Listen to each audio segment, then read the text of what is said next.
জয়পুরে দেশাত্মবোধের আবহে পালিত হলো হর ঘর তিরঙ্গা কর্মসূচি। জাতীয় পতাকা হাতে তিরঙ্গা র্যালিতে সামিল হলেন প্রায় 200 জন ছাত্রছাত্রী ও প্রশাসনিক আধিকারিক। পাশাপাশি উদ্বোধন করা হলো বিশেষ সেলফি জোনের।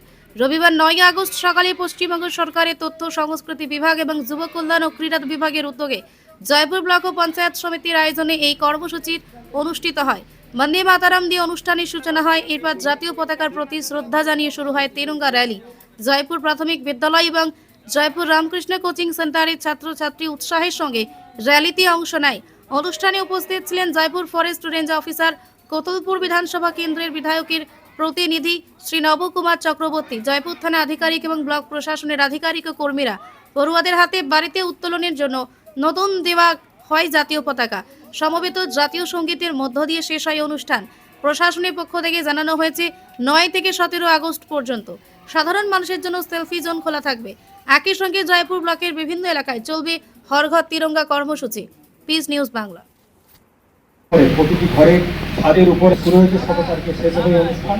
আমরা সারা বছর যেন ভারত মাতাকে সম্মান করি এবং বিশেষ করে স্কুলের স্টুডেন্টদের কেন যেন আনা হয়েছে, কারণ এরাই হচ্ছে জাতীয় সম্পদ, এরা হচ্ছে আগামী দিনের ভবিষ্যৎ আমাদের ভারতবর্ষের।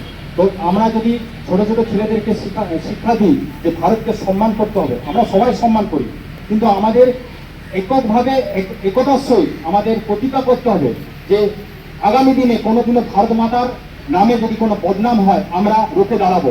ভারত মাতার সম্মানার্থে যেভাবে ক্ষুদিরাম বসু, গান্ধীজি, নেতাজি আন্দোলন করেছিলেন, নিজের জীবন দান করেছিলেন অনেকে, বিনয় বাদল দীনেশ, তাদের মতো আমরা এগিয়ে যাব এবং ঝাঁপিয়ে পড়বো ভারত মাতার সম্মান রক্ষার্থে।